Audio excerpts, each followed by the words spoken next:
चलिए, शीर्षक है आपका उषा, जिसके लेखक कौन है? शमशेर बहादुर सिंह।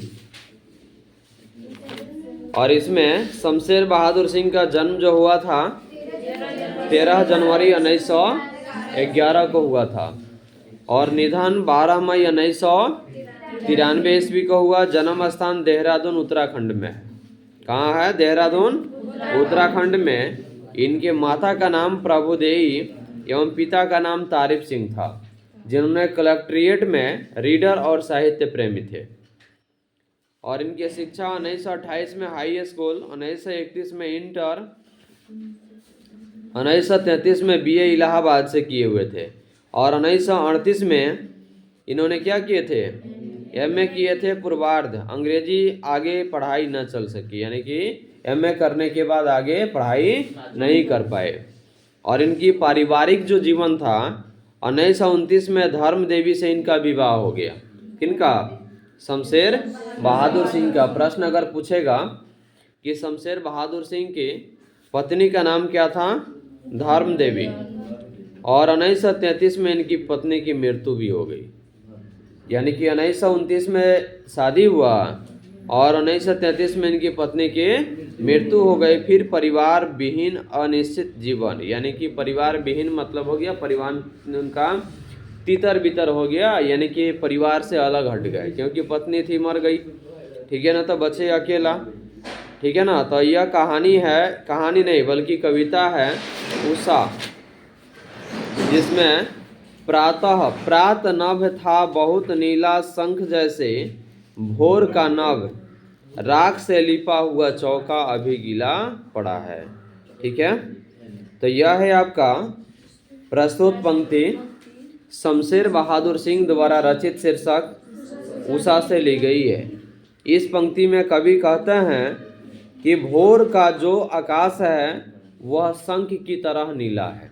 भोर का समझते हैं, यानी कि सुबह के पहले जो होती है, जैसे अभी के पहले वाला टाइम भोर का होता है, तो उस समय जो आकाश का रंग जो होता है ना, वह शंख की तरह नीला है। बादलों से घिरा हुआ नीला आकाश में भोर में शंख की समान दिखाई दे रही है। और आंगन में जो मिट्टी का चूल्हा है वह अभी गीला है और वह राख से लिपा हुआ है। यानी कि आंगन में पहले तो, आज के ज़माने में तो अब किसी के घर में रेयर केस में देखने को मिलता है चूल्हा, नहीं तो अधिकांशतः लोगों के घर में अब गैस का चूल्हा हो गया है, गैस चूल्हा हो गया है, मिट्टी का चूल्हा अब नहीं है। और ये सब हो गया है अब देखने के लायक, जो कि संग्रहालय में रखा जा रहा है, जो कि हम लोग तो नहीं, हम लोग तो देखे हुए हैं चूल्हा कैसा होता है, लेकिन आगे वाला जो पीढ़ी होगा ना, वह नहीं देख पाएगा कि चूल्हा कैसा होता है। तो उसके देखने के लिए कहाँ रखा जाएगा?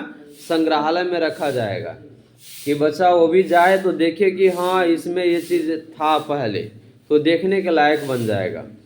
अगला पंक्ति है, बहुत काली सील जरा से लाल केसर से, कि जैसे धुल गई हो एस्लेट या पर लाल खड़िया चाक मल दी हो किसी ने।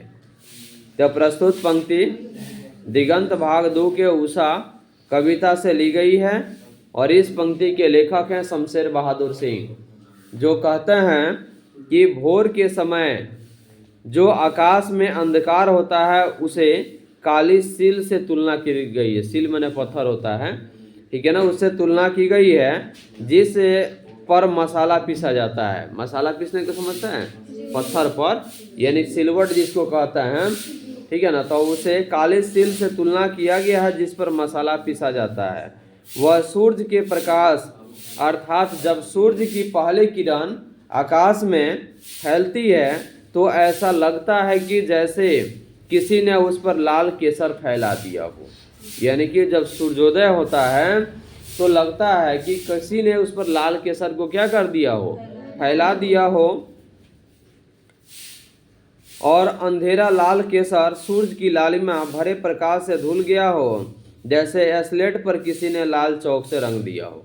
एस्लेट पर किसी ने लाल चौक माने खल्ली से क्या कर दिया हो? रंग दिया हो। अगला पंक्ति आपका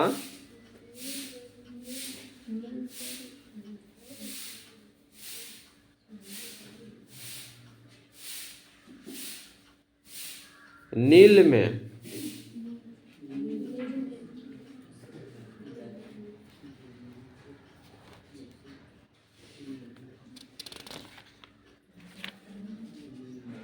एस्लेट पर या लाल खड़िया चाक मल दी गई हो, यानी कि उस पर क्या कर दी गई हो, एस्लेट पर या लाल खड़िया मने चौक से उस पर रंग दी गई हो।